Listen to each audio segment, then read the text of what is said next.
What's going on, everybody? Welcome to Crunch Time here on a Sunday afternoon, maybe a late morning for you. If you're out west, I'm Britt Devine here with Will Priester. We got we're talking pre-show on some laws that might be passed to our resident tax expert, Mr. STL Cards, Justin Van Zuden. Fun day today, Justin. Lots of pitching, not a lot of bats. Interesting pricing. A lot going on today. What's going on with you?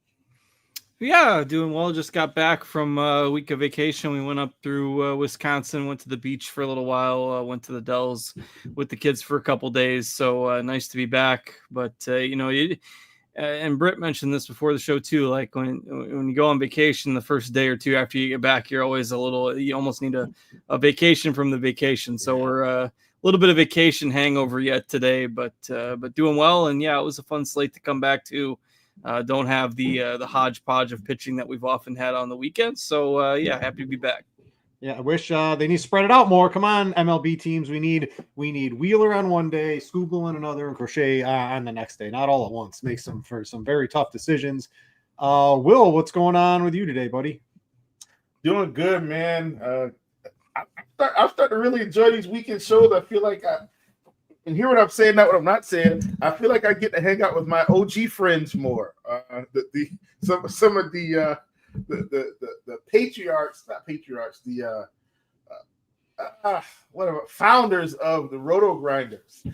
Cards, Britt, you guys. I get to hang out. Where's Chop? We need Chop. Yeah, we gotta get Chop. I'm like the second here on the weekend. I'm like the second rung, right? So I came in maybe like on the second or maybe even third rung with the real OGs, Noto, Chop, Beer Makers fan, Dan. And we those are the OGs. You're giving me too much credit here, Will. Yeah, well, I mean, you close enough. I mean, once you get to a decade, right, it all just kind of runs together. But fun. We've all been around here a long time and looking to hopefully still be here as long as the bills and the laws allow us to continue to do this fun thing that we do here on the weekends at RotoGrinders. So let's jump into pitching. I like to hit that first today because there are some three very interesting options today, Justin. I've got the SimLabs pulled up with their DraftKings ownership. So it's different on FanDuel. Maybe you can lean in on that a little bit too, where all three, Crochet, Wheeler, and Skubal, who all three are in really good matchups today too. There's nothing really separating them. Skubal probably has perhaps the best matchup, but he's $12,000 on DraftKings, almost like cost prohibitive. Thankfully, there is a 4K pitcher if you want to stack with him. I'm hoping people do that because I want the Boston Bats against the 4K pitcher today. But what are we doing overall? How do we separate these guys? And on FanDuel, who do you prefer when they're all basically priced the same today, Justin? Yeah, it's a tough conversation to have, right? Because, I mean, we know that Skubal's the best pitcher in the league. He's facing Cleveland. Cleveland's lost 9 in a row. They've been shut out 5 times. They're just a disaster right now. And they aren't scoring any runs. So you got the best pitcher in the league against the worst offense in the league. And it's basically a no-brainer, right? But there's other aces, and Skubal's priced appropriately there at $12K. So on DraftKings, where the pricing matters, you've got $1,500 down to Crochet. You've got $2K down to Wheeler. I'll take that $2,000 discount. There's not a lot of great offense today. If you want to play Skubal plus the top bats, it's pretty tough to do. So give me Wheeler at $10,000. I mean, his strikeouts we've seen are basically at the same level. Our RotoGrinders projections actually have Wheeler projected as the highest raw point scorer, and he's $2,000 cheaper. So I think Wheeler is clearly your guy on DraftKings as your number one starter. On FanDuel, it's a little bit different because there's only a couple $100 separating all of them. In which case, it's not like you're getting a $2,000 discount down to Wheeler, but more ownership should skew towards Skubal on FanDuel as well. That's not matching what we have in terms of our projected ownership. So if that holds, I think I would maybe lean a little bit more towards Skubal on FanDuel. But otherwise, Wheeler's the guy I want today. And it's largely splitting hairs. I mean, they're all great. Crochet against Washington. Like, if you can get a double spend up pitching lineup with the bats that you want, if you can find a cheap stack that you like, it's kind of tough. We don't have the Coors game on DraftKings, so maybe you can get there. But it's Wheeler 1, Scooball 2, Crochet 3 for me. But again, it's not like you're doing anything wrong. It's largely personal preference there for me. Chief, what do you got more from tournaments of those top three? You look at the ownership here, Crochet and Wheeler. Me personally, I think I have Crochet number 1 with Wheeler second and Scooball on DraftKings a distant third. And I might even take Crochet on FanDuel. He's just been so lights out. There's like when you have these guys, it's just such little tiebreakers where I think Crochet and Scooball clearly have on any given day more strikeout upside than Wheeler. And Scooball, just by like a hair, you want to play Scooball at home. He's just he's like absolutely unhittable, lights out at home. He's on the road today. Crochet, it's the flip. He's a little bit better on the road once you get away from Fenway. So that's kind of how I'm breaking it down. Any three of them are in play. If you're playing anyone other than those three on FanDuel for like a cash team, I think you're a little crazy. Even in tournaments, one of those guys is just going to have such a monster game. You're probably going to need one of those three. Very tough to get away from it on my perspective there. But Will, where do you break down between these three, FanDuel and DraftKings? How do you break any ties there? Yeah, I think it's Crochet Scooball for me up top. It's really splitting hairs, I think, between Scooball and Crochet today, in my opinion. I feel like they have equal strikeout upside. I mean, if anything, Scooball's pretty balanced to both sides of the play. He's 33% across the board this season, where Crochet is 27 and 32. Once again, Crochet's probably giving up a little bit more hard contact than Scooball is. But I mean, the matchups, man, are pretty much fine either way. I'm looking at Cleveland. They don't have anyone above a 150 ISO against left-handed pitching.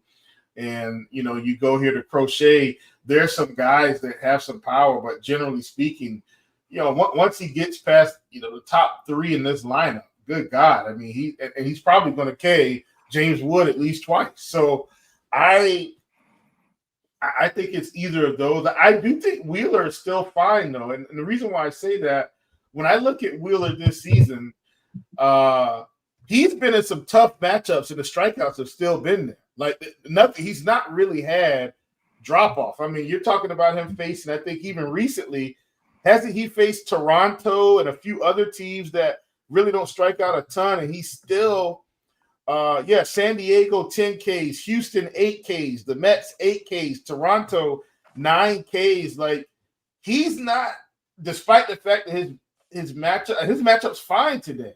And the teams he faced in June was San Diego, Houston, the Mets, Toronto, and the Cubs. If you put all of his June matchups were against 5 different teams that if the playoffs started today, they're all playoff teams. So, yeah, I mean, he's been dynamite even in those tough matches. He has 0.58 ERA in June against those 5 teams. So I like the other guys better, but Wheeler might be the best tournament ace on the board today if he's not going to get any ownership. But I think right now we've got him at the highest ownership, which is it's all a little bit weird. We can go around and around trying to decide between these three guys, but ultimately it's going to be everybody making their own personal decision on who they like the best among them. Yeah. So what are we doing for SB2 on DraftKings Cash today? I'm doing double premium. I'm on Crochet and Wheeler. I just can't get to the Scooball teams as much as I would like to. And like you said, you can project all three of these guys for. And DraftKings is definitely a little bit different. Where on FanDuel, the difference between Scooball, Crochet, and Wheeler is $200 to $300. Like, I totally get it. Yeah, I wouldn't be playing anyone but those three on FanDuel today. Just one of them is going to have a monster game. Hard to come back from that. But on DraftKings, we need 2. And if you want to play full stacks of the higher priced offenses, Justin, especially if you're using Scooball, it's impossible to do unless you go away from one of these 3 pitchers towards the top here. So SB2 reigns. The next tier down, Kevin Gausman, fine, has upside. A Brandon Woodruff, was a really good pitcher a couple of years ago. Decent rehab starts. I think he started like 10 rehab starts coming back. Looked pretty good. Maybe some pitch counts. You know, he's not going to go 100 pitches today. Maybe like 85 to 90 is probably about his max. You've got Max Fried, who SimLabs is throwing up as a really high optimal minus projection, even against the Mets here, simply because no one's playing him. He probably pitched a little bit over his head to start the season. And then there's a couple of cheap guys. You've got the Washington pitcher. I'm not even going to try to pronounce it, but he's 4K. I like the Boston Bats here. I'm hoping they get to him, but at 4K, that's how you get Scooble with some offense today. I wish if he was like 6,000, it would be a much tougher day on DraftKings today. There's a couple other options as well. What would you be looking at? Yeah, I think there's three options. It's Gausman, it's Woodruff, and it's Ogasawara. We'll give it a shot. I think that's probably close. But I don't love the, paying 8K for a guy that he's pitched, a couple times in 2 years. Gausman, you never really know what you're going to get. He does have a 6.5 strikeout prop today. So I think that's probably the correct answer against the Angels, who strike out a lot. Or you go all the way down to 4K. Or you're getting the double premium. I mean, those are your three options to me. The two of the three expensive guys, or one of the three expensive guys with Gausman, or one of the three expensive guys with the 4K pitcher for Washington. In my opinion, to get the bats you want, the 4K pitcher does a lot. I mean, his strikeout prop is 3.5 with juice on the over. So if he gets you 4Ks, 5 innings, a couple runs, it's not like the Boston lineup is a murderer's row right now. I know they've got decent splits against lefties, but the guy's 4K and he had a 24% strikeout rate in the minors. So I'm probably not going to the 8K range. It's too expensive for me to get that SB2 plus the bats I want. I think if you're in that Gausman Woodruff range, you might as well go for two of the Wheeler Crochet build, I think makes the most sense, or else one of the expensive guys with Ogasawara, and that helps you get the bats you want. I just think that in cash games, you got to take one of those two paths. Yeah. I'm doing there are a couple 2K bats today. Actually, there's a lot of sub 3,500 bats on DraftKings today that all are in great spots today. So it is possible to spend up on pitching. Will, what would you do, between Gausman and Woodruff? This is like the mid tier. Who would you kind of pick between those two if you're spending down into the mid tier? What do you think of Ogasawara? We'll just go with whatever Justin said there.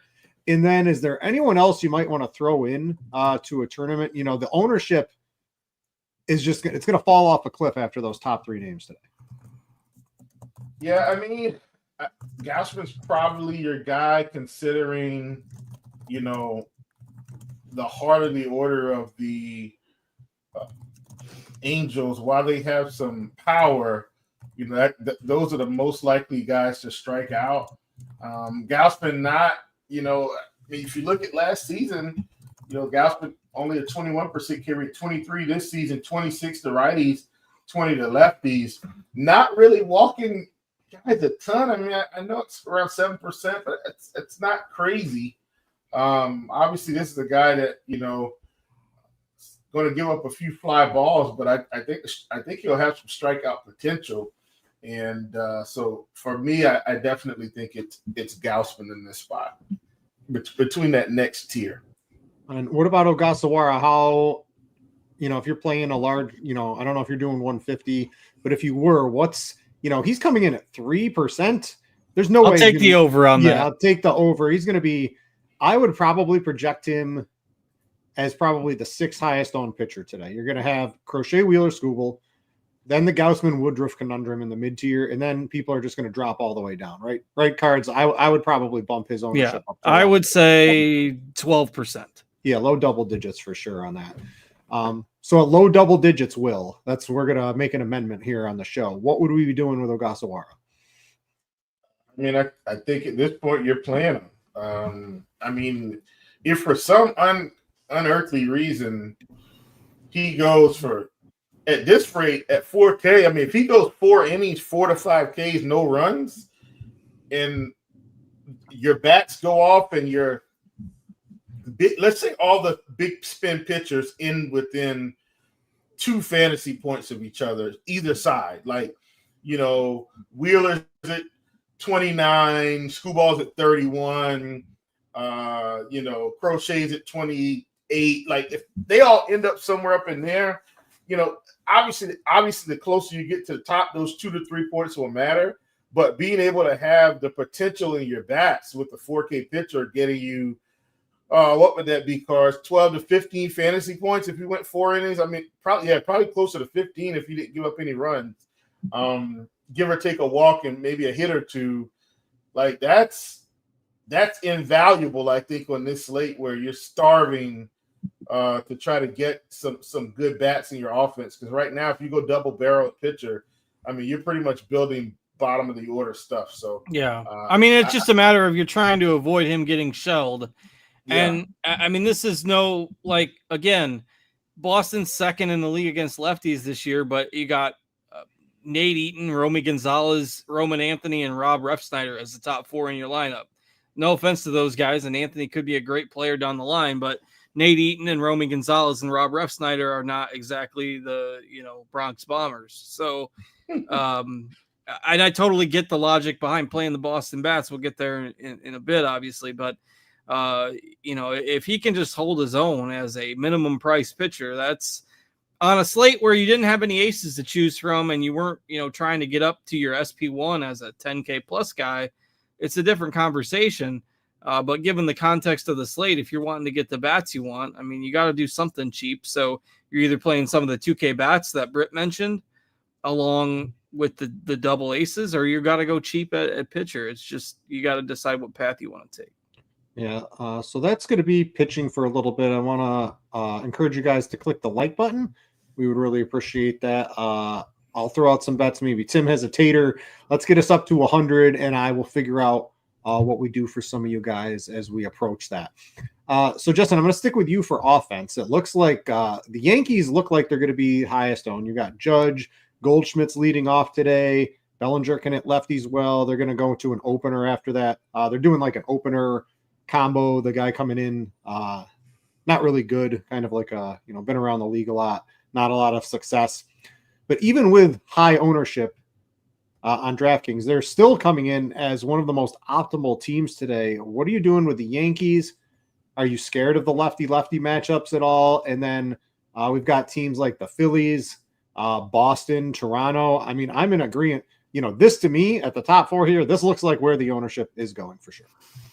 Yeah, I think that's about right. I like Toronto the most. I'll go against our projections, I guess, a little bit there. But you look at the Blue Jays, they've won 6 in a row, right? And the Yankees have lost 7 in a row. So at some point, obviously projections are taking the subjectivity out of it, right? The Yankee fans are super pissed right now and they can't win any games. So obviously they're going to lose every game for the rest of the eternity.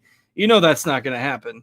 But you look at, so Toronto's playing better baseball right now. They've got the lowest strikeout rate in the league against left-handed pitching, and they're facing a lefty that doesn't strike anybody out. So really the only way that Toronto is failing is if the BABIP luck goes completely upside down today. I'll take my chances that hopefully it won't. They got that basically all right-handed lineup in there today. Ernie Clement is leading off. He's been really good against lefties. Schneider's been really good against lefties. You've got Springer and Vlad have good splits in there too. So I like the Yankees. They're probably my second favorite, but I'll take Toronto over them.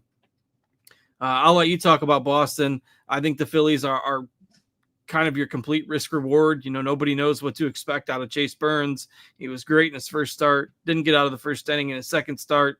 I could see that going any number of ways. So certainly the Phillies are a high upside stack. And if you're on FanDuel, you got the Coors game as well. I'll lean towards the White Sox side today. The White Sox do have their most consistent pitcher in Shane Smith going today. So I do like the White Sox if you're choosing between the two teams at Coors Field. But on DraftKings, I'll go Toronto 1, Yankees 2, probably Philly 3, Boston 4. But yeah, I think those are the top 4 for sure. Yeah, I like those. Boston's just people are going to be. I think like the ownership of Ogasawara is just going to creep up a little too high. That stacking Boston, it lets you get leverage on that. And then they're also cheap, so you can get some other high-powered bats around them too, right? You've got Eaton leading off. No one else is really expensive in the top 5 of that lineup, so it's pretty easy to put together a really nice lineup for Boston today. So I just really like that. Chief, which one of the maybe top 4 here would you have the most interest in? And then you got any other sneaky offenses out there? It's hard, if no one's out there stacking up the Nationals, the Guardians, or the Reds today, right? Would you be crazy enough to do something like that? No, not today. not today. That's definitely not happening. What I will say is, I think right now I'm leaning Blue Jays, which scares me a ton because very rarely do I get the Blue Jays right. So just bear with me here, which means their offense is probably going to fall off of a cliff today. But I kind of can't help it. I think they're in a good spot here against Mr. Anderson, and so hopefully we're right in that, and all of that comes to fruition. I do think the Yankees are in a good spot. I think leaning into the Phillies a bit is a great idea. Yet again, let's lean into the uncertainty of Burns, and maybe he falls somewhere in the middle. The Phillies still hit a couple home runs, and he just has an okay game rather than some type of a nuke game. You asked me about sneaky, and I think sneaky is maybe the Mets against Max Fried. They hit scored a bunch of runs yesterday. Nobody's going to be on them today because it's Max Fried. Max Fried, obviously a really good pitcher, but I think the Mets are sneaky. They're just still not striking out enough, and there's a lot of power in this lineup. So Mets would possibly be sneaky against a good Max Fried pitcher, but not anything near the level of a Screwball, Wheeler, or Crochet. I'd probably take, if I'm looking for an off-the-board team, maybe the Angels. Gaussman, he's going to be, the 4th or 5th or 6th highest owned pitcher today. You get a little bit of leverage on that. Home run or bust, lots of power in that lineup. So probably the Angels would be my off-the-beaten-path team to look at today. But I agree. One of these top, to me, it just seems very likely that one of these top 4 teams just has a monster offensive performance today. So I really like those. The Tigers are coming in 5th. I think they're certainly in play too. Nobody really wants to play them today with some of the other offenses. They're still coming in 5th, but that's probably my other team I would be looking at today. So anything else? This Philly's pretty cheap on FanDuel for those that are playing there. Pretty cheap stat as you get kind of middle of the order down. And they won't have the ownership over there either. When you factor in that FanDuel also has the game in Colorado, those ownership numbers are going to be even less on the other good teams too. So normally on FanDuel, you're trying to jam in the whoever's facing the Rockies. You're not really jamming in Rockies. And like you, Justin, it's not even maybe 1 or 2 bats are reasonably okay over there for the Coors game today. Just not really where my attention is. Yeah, they're all priced up. It was a different conversation the last couple of days on DraftKings because especially the White Sox were pretty cheap. But on FanDuel, you're really not getting a discount on those guys, and you just never know what's going to happen with bad pitching, bad offense. Flip a coin if you want. Yeah, let's go to catcher position by position. We'll get to some questions at the end, hopefully. Catcher is basically a tale of 3 guys, and I think our ownership, you can probably expand it maybe a little bit. But Connor Wong is 2,200, hitting towards the bottom of the lineup. You can't really have your expectations for Connor Wong. You've got to be pretty close to expecting a 0. But, if he gets 3 or 5 or something like that, he's doing better than a season average under, but he's 2,200.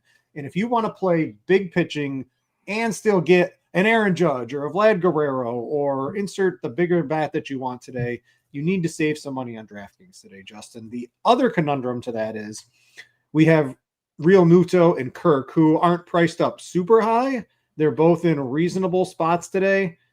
So would you rather do Wong? I'm just going to put a hypothetical. Wong and Aaron Judge, or pick Real Muto or Kirk and, I don't know, a Kyle Schwarber or George Springer? Well, it depends on how much you want to get Judge in there, I guess. I mean, I think the optimal is probably Wong and Judge because, I mean, you know, the variance in projection between Wong and Real Muto is only like a point. So it's not a big deal to me with Wong hitting 8th, like Real Muto's hitting 7th. A lot of these other guys are hitting 5th, 6th. I like Kirk the most in stacks, obviously, because I have more of Toronto than any other team. But I think the cash game play is probably just punt with Wong at 2,200.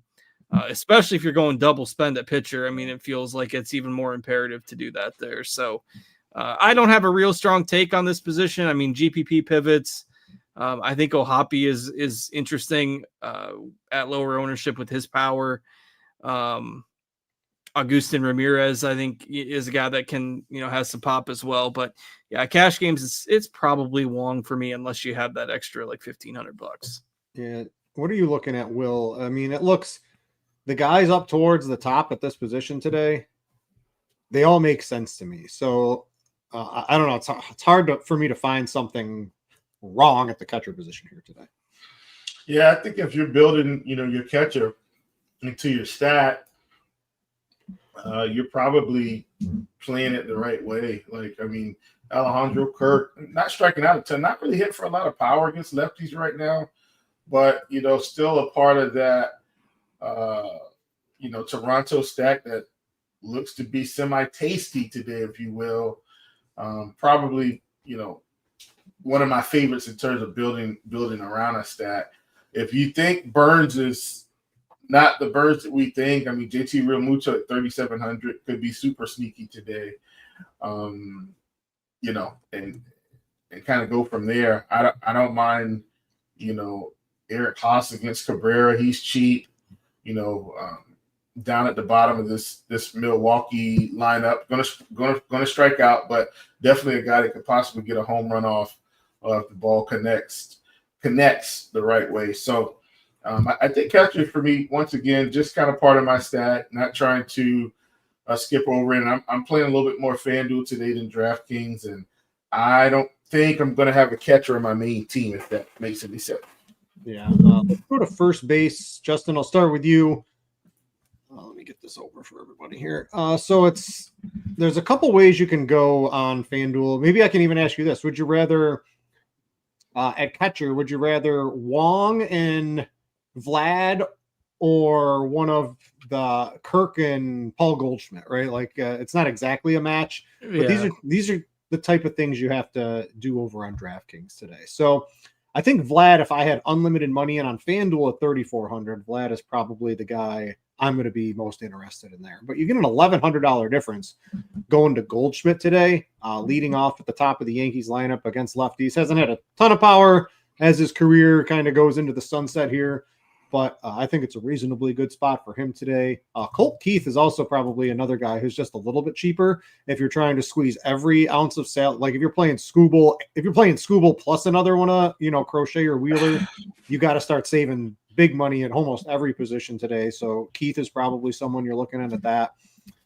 But for me, for cash, it's Vlad or Goldschmidt, I think, are probably the only two options I'm really. Yeah, and I'm trying to get to Vlad. I mean, Goldschmidt's hot start is kind of proving to be a little bit of good BABIP fortune. Now, if the Mets are using a lefty long reliever, which again is never a guarantee, but that seems to be the plan, that's an upgrade for him. But if you go back to May 31st, Paul Goldschmidt is 16 for his last 101. So, I mean, again, sample size is still relatively small there, but he's hitting 158 since the end of May.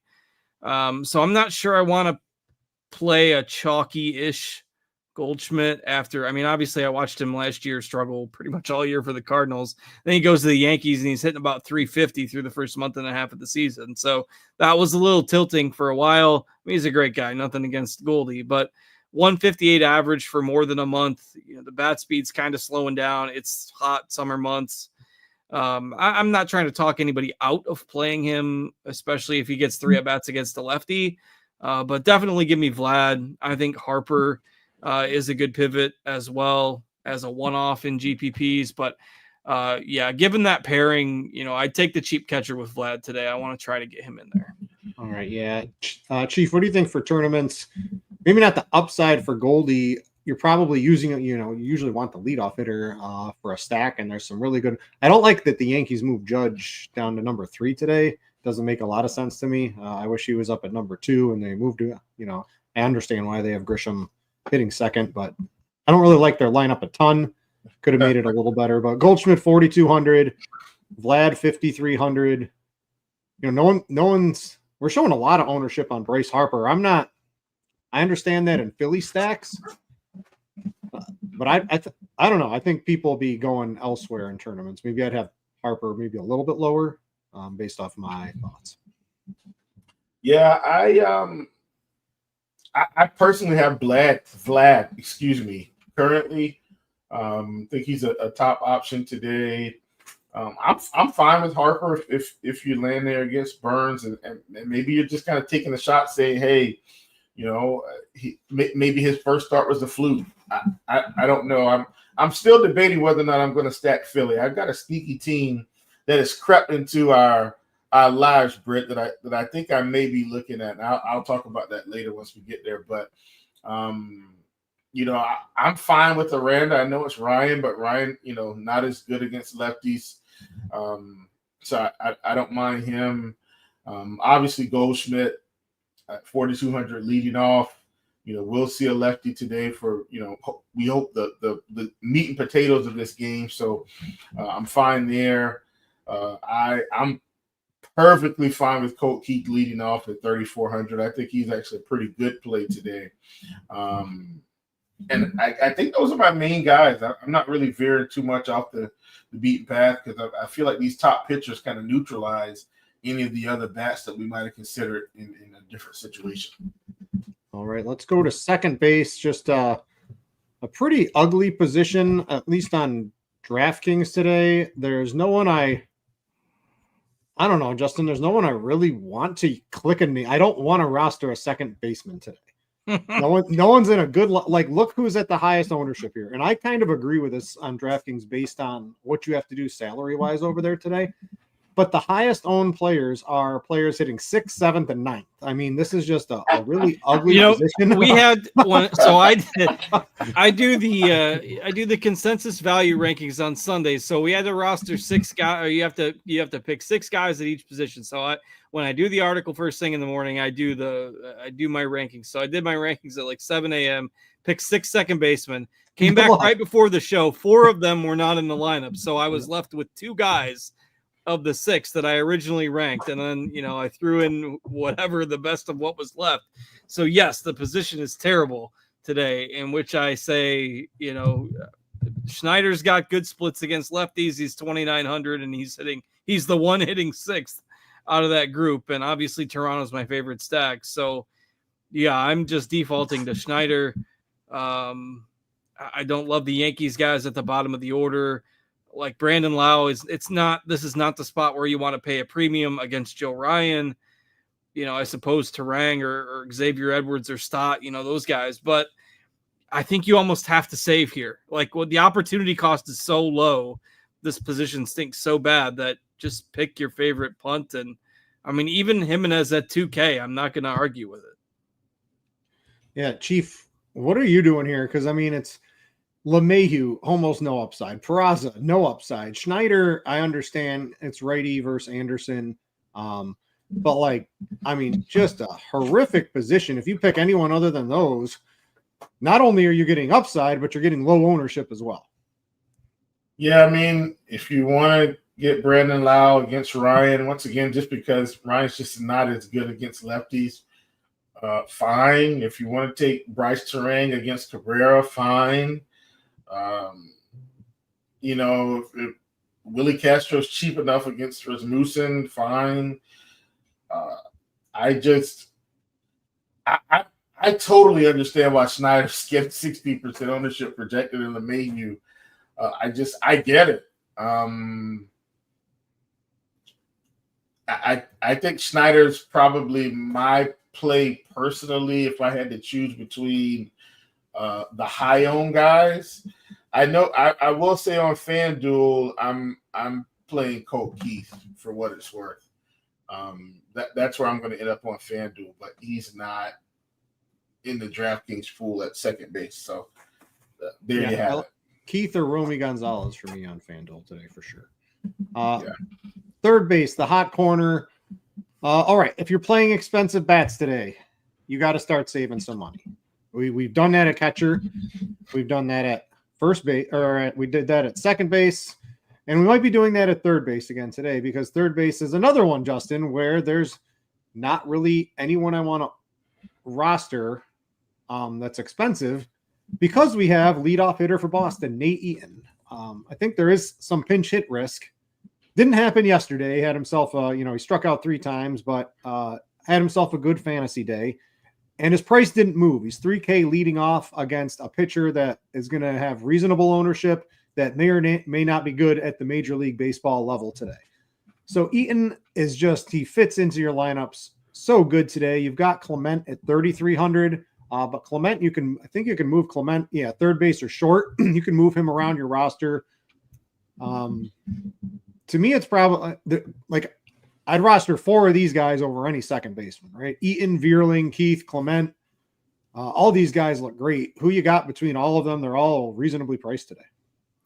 Yeah, I mean, you could even throw Toro into that mix too, similar salary. But I think you can play, right? If you play Eaton and Ogasawara, they're still combined. Yeah. They're cheaper than Aaron Judge. So, there's a natural tendency to not want to play any hitters against your pitcher. Which I tend to follow in 95% of cases, but we don't have many slates where there's a 4K starting pitcher and a 2K leadoff hitter against that starting pitcher. Somebody's getting some fantasy points in that first at bat, no matter what.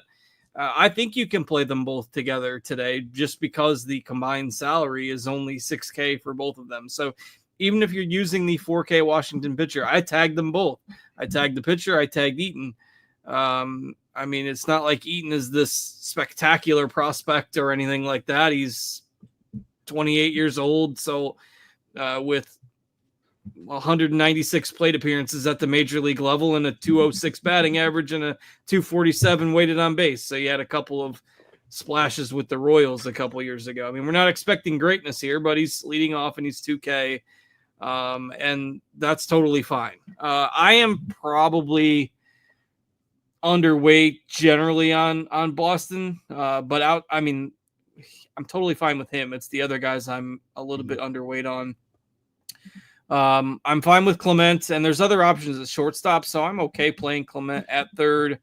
Fine with Colt Keith leading off at third as well. Would definitely play him at third over first. And that's pretty much your options. I mean, you're only spendy guys. The only options even in the lineup above 4K on DraftKings are Jose Ramirez, who you're not playing against Skubal. He's been slumping. And Caminero at 5,100 against Joe Ryan. So you're probably not playing him either. Nobody else is even starting that's above 4,000 on DraftKings. So, yeah, it becomes another cheap spot. Yeah. Chief, what you got here? You got a choice. Eaton, Vierling, Keith, Clement. You got to pick one for a big day. Who you got? They're all basically the same ownership. Probably going – let me go – yeah, so tough, man. Let me go Clement 1, Keith 2, Vierling 3.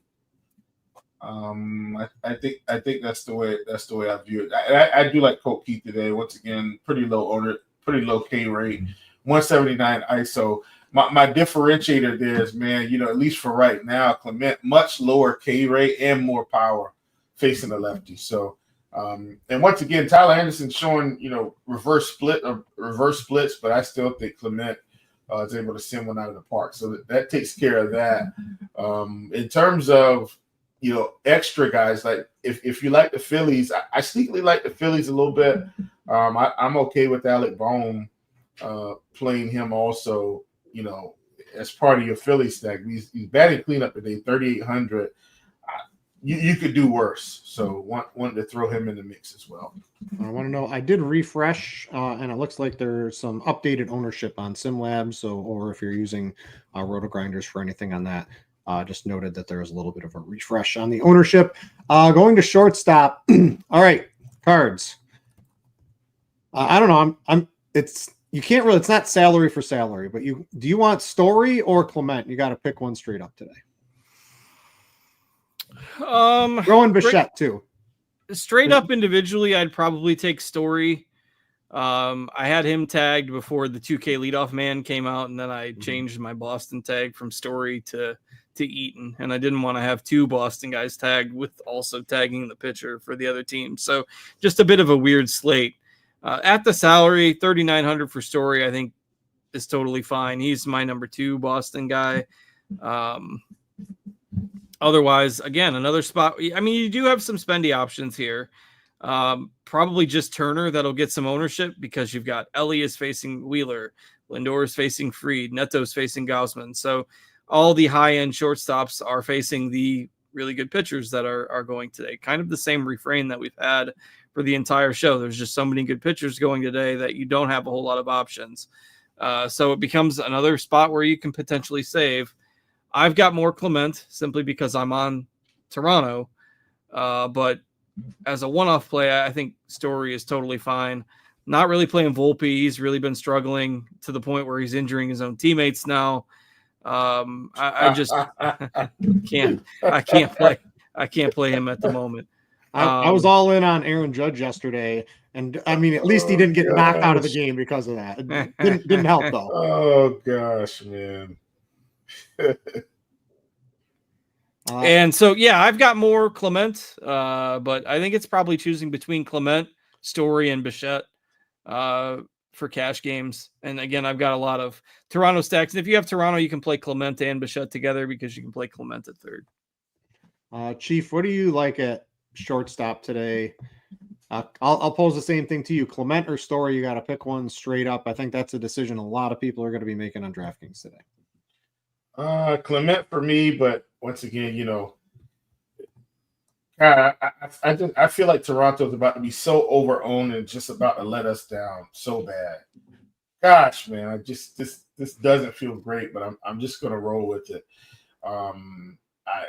Shortstop's really weak for me today. I don't mind Story. I don't mind Volpe. I don't mind Otto Lopez. I think you just got to take your pick. If I will say this, if you like Philly, man, Trey Turner may be a really good play today, and not a whole lot of people are going to be playing him. So sign me up if you know people just kind of overlook him in an interesting spot against a young pitcher in Burns.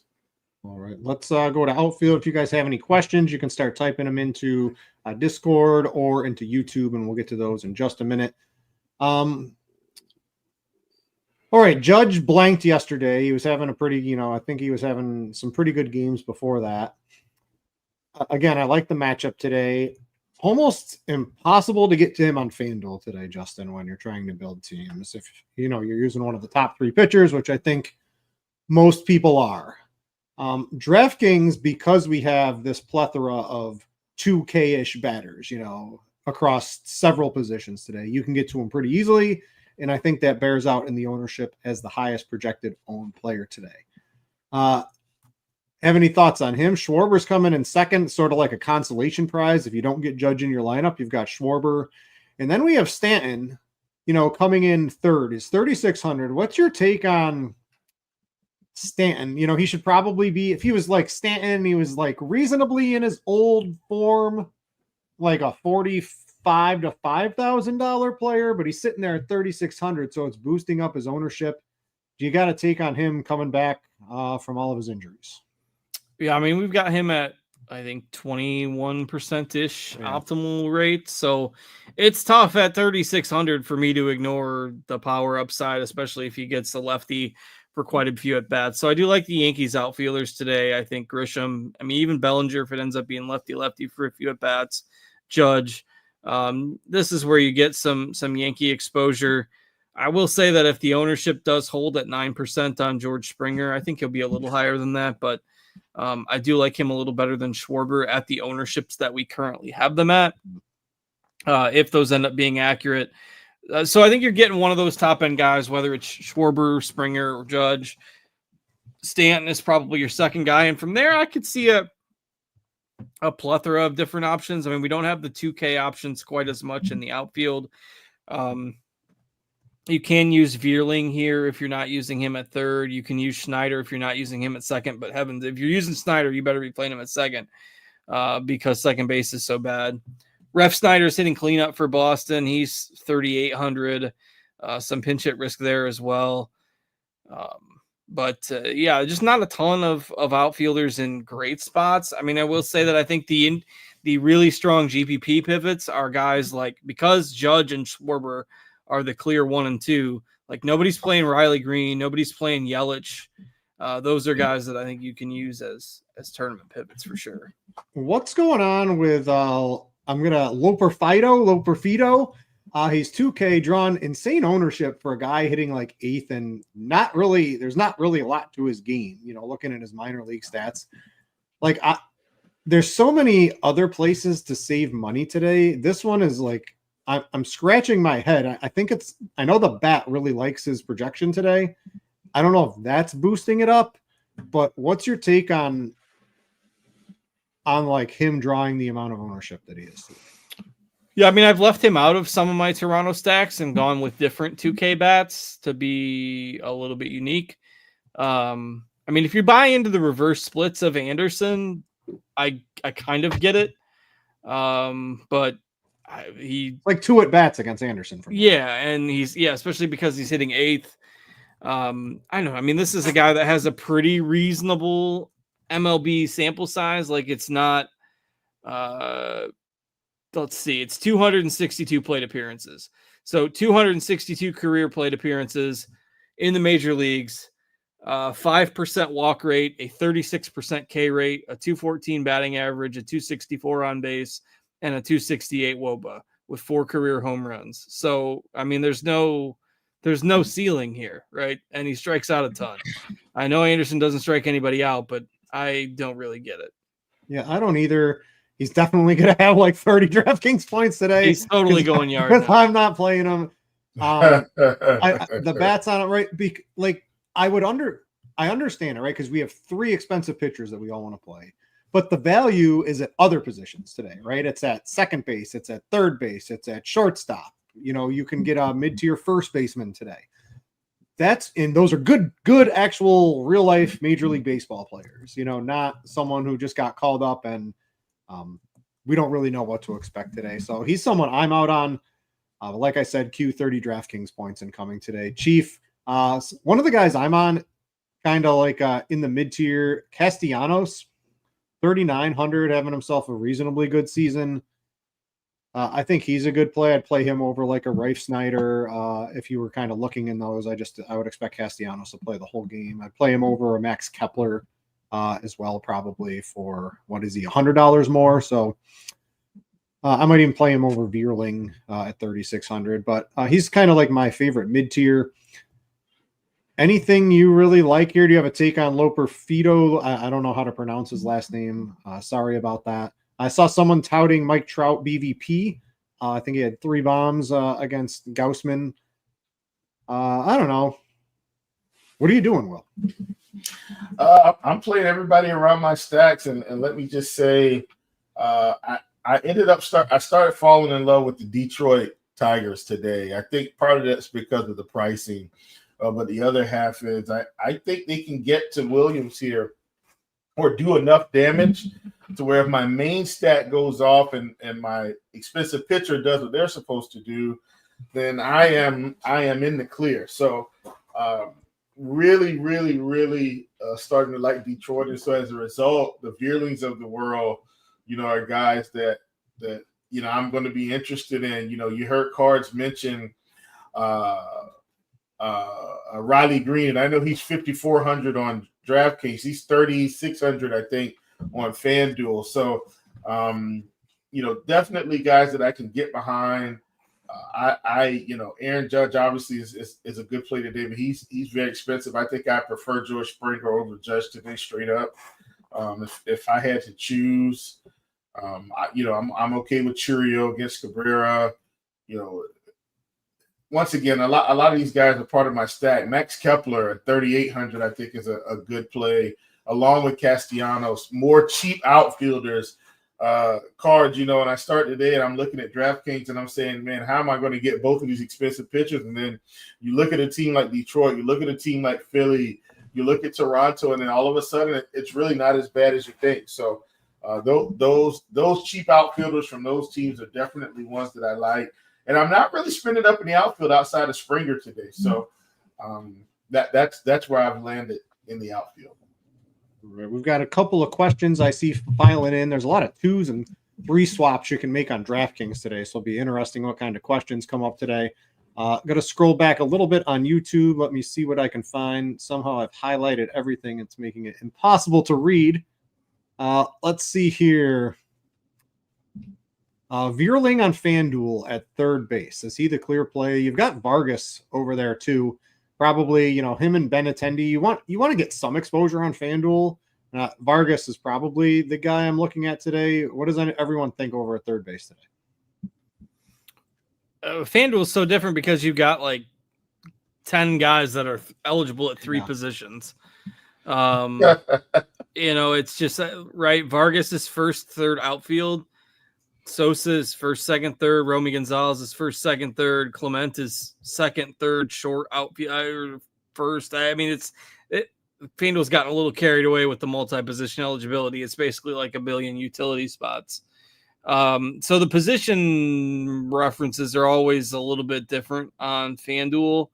I mean, even Vierling, you can play in the outfield as well. So I don't think it's a clear spot on FanDuel where you have to play Vierling. I think he's fine, but you can play Vargas, you can play McMahon, Romy Gonzalez, again, depending on Abraham Toro, depending on what positions you want to play him at, you can kind of move those guys around. Yeah, I guess Vargas for me is somebody I want to get exposure to today against Colorado. I just need some Coors bats, and that's how I'm choosing to do it personally today.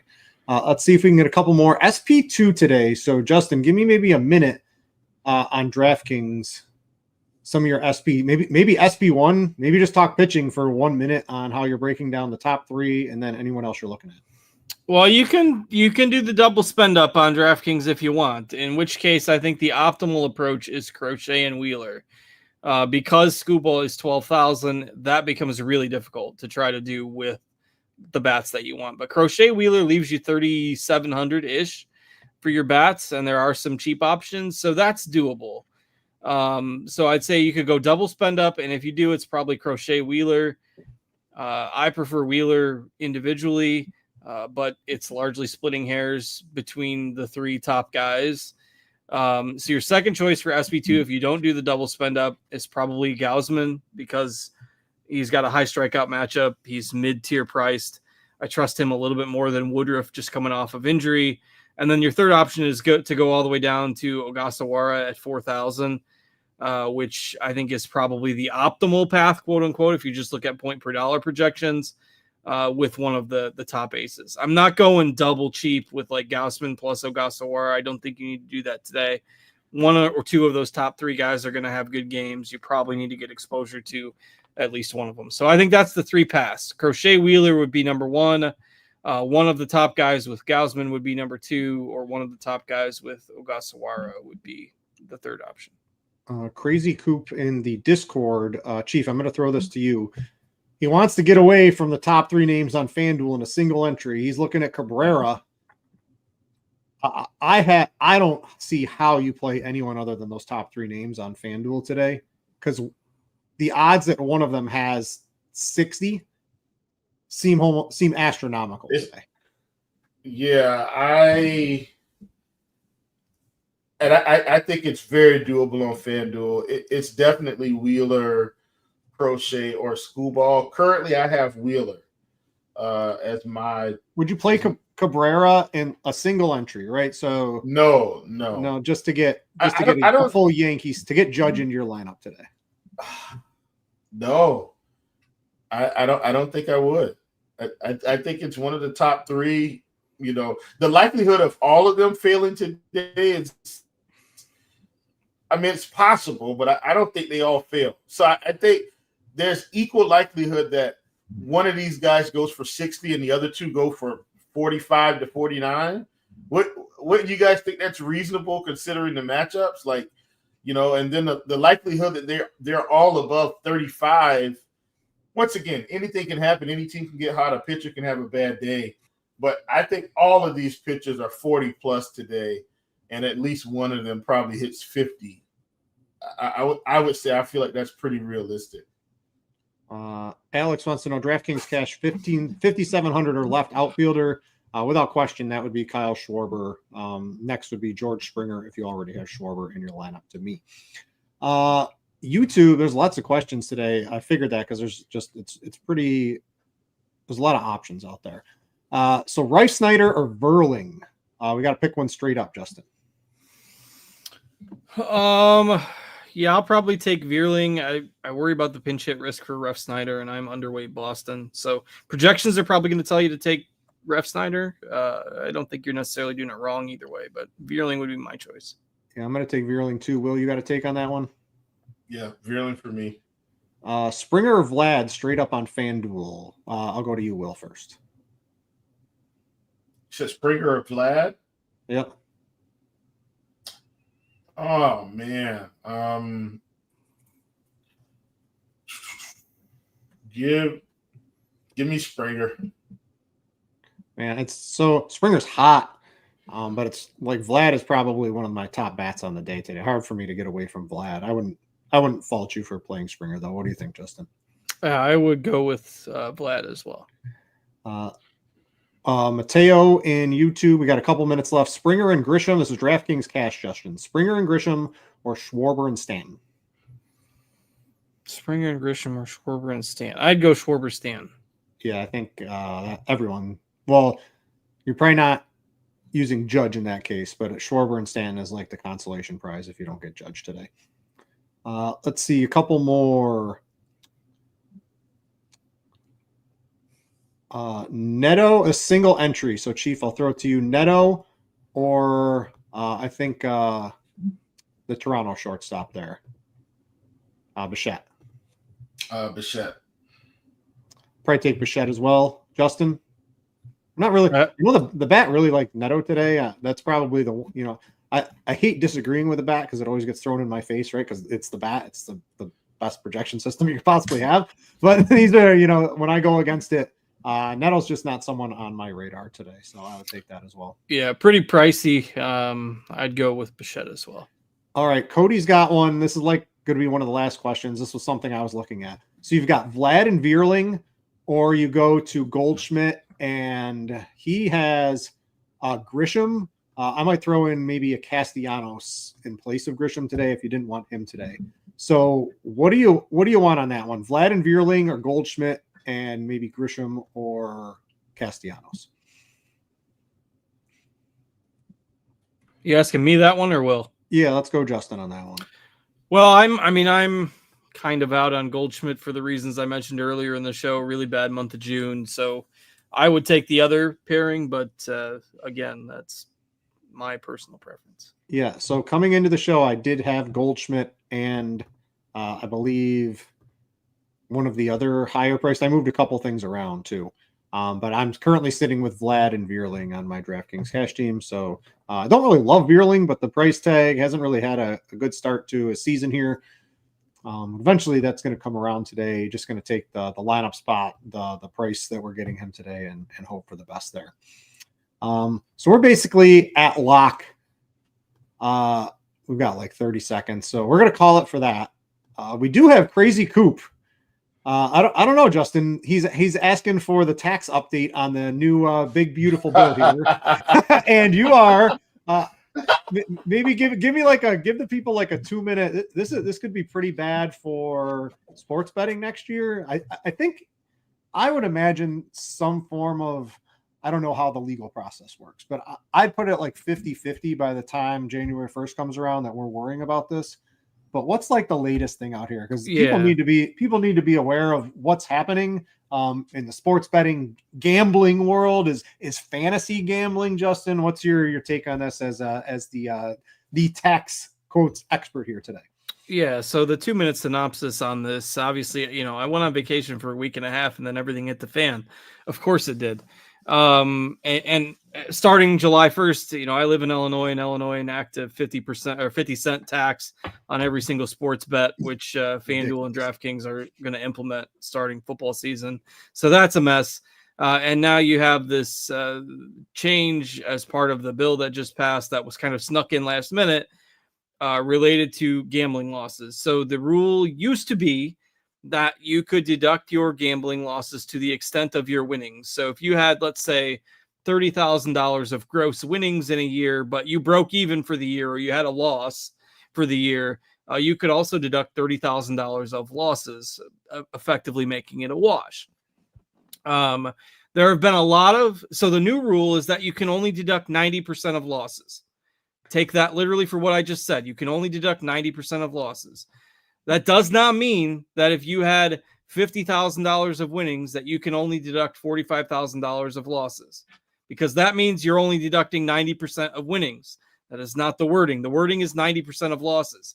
So if you are like most people that go to the riverboat and just blow money in the slot machines or whatever, if you had $20,000 of winnings and $40,000 of losses, you can still deduct 90% of those losses up to the amount of your winnings. So for most people that just play recreationally and lose money over the course of the year, this is not going to be a change. This is a misconception I've seen thrown on social media all week, especially from people that are out in Vegas. Well, you can only deduct 90% of your winnings now. That is not accurate. It is 90% of your losses up to the amount of your winnings. So if 90% of your losses are greater than the amount of your winnings, you're not going to see a change with this. The biggest change is going to be with people who actually have a slight profit on the year and report that slight profit and can only deduct 90% of their losses. Effectively, you're going to get taxed on a little bit more of that. The other question revolves around what to do with DFS, right? Sports betting, what I just said, clearly applies. But for DFS, the DFS sites have never sent any of your winnings on gambling forms. I am of the opinion that if you're playing DFS, you should not be reporting DFS as gambling winnings, because DFS has always been, we're not gambling with game of skill, right? All that stuff. So to me, you should be reporting DFS winnings as other income or on a Schedule C, where the gambling related provisions do not apply at all. So my professional take is that this should not affect the DFS space, because you should not be reporting DFS as gambling winnings. And if you are sports betting, then you'll have to follow the new rules for only deducting 90% of your losses, but make sure you're not getting that wording messed up, which a lot of people already are. Nevada's already up in arms about this, right? That's where Britt's 90% or 50-50 chance of something getting amended comes into play. And this does not start until January 1 of 2026. So 2025 is not affected at all. We'll have more of this down the line. But it was a busy week on the legislative docket. Hopefully something gets fixed for that. It just kind of seems that the legislators everywhere are looking for, every way to stick it to DFS and sports betting right now, which kind of doesn't feel great. The craziest thing is the guy who put this in the bill is in a state with no sports betting, so it has no effect on his constituents. It just affects everybody else. So it was like Idaho, right? Yeah, it's like it makes absolutely no sense to that, and it's really just sticking it to anybody. I don't know, were the sports books behind this? Because this is a really easy way to get anybody who wins at gambling. So gambling is poker. Gambling is sports betting, gambling is slots, gambling is blackjack. That's what this applies to, not daily fantasy like you said here. But basically anyone that's an advantage player, anyone that's good and wins and tries to beat the books, it almost makes it close to not worth it in any aspect anymore. So we'll have to see how that plays out. But at least for us, for this particular show, for fantasy sports, for playing on FanDuel and DraftKings, you say we're okay, Justin? That's my opinion as of now. All right, we'll see. And do not take this as legal advice unless you hire Justin. Will's just stuck in a state with no sports betting. Poor Will. Doesn't really affect you too much, Will. But I just wanted to let the people know. What are your thoughts on this, Will? Just they make everything legal, right? Then they tax everything a bajillion times more. Then they make it so you can't even win anymore, just to make me go to the bookie down the street all over again. It's like the cycle is self-fulfilling in this whole process. Let's go prize picks. Let's go underdog. Yeah, let's go California too. That's what this is coming to. You know, all the pick'ems are, what's crazy is the pick'ems have been eating in the profits anyway. So I don't like the DFS profit. Up FanDuel and DraftKings on the DFS side. There's data to prove but that's a whole nother rabbit hole. That's a third rabbit hole. But my point is, like, you know, pick'ems have been trying to consider themselves DFS, which is why I think it could end up being a big deal in the end, if that makes any sense. Yeah, the no tax on tips too. That's just cash tips. No one was reporting cash tips anyway. I don't want to get too political. There's but the get the information from the tax bill as it is, right? It could change, and for this year, it doesn't change anything. So have fun doing what you're doing this year. I just wanted to ask Justin. He's in the tax world, so I wanted to get his opinion on this to all you guys out there. Other than that, I hope everyone is out there. Hopefully you didn't roster Ogasawara, already given up 2 runs. Eaton's got 10 fantasy points. Ogasawara is going to be out of this game by the first inning, it looks like here. So the Red Sox are on a roll here. Hopefully the rest of it goes good for everybody else. For Will and Justin, I'm Britt. Thanks for watching, and we out, you.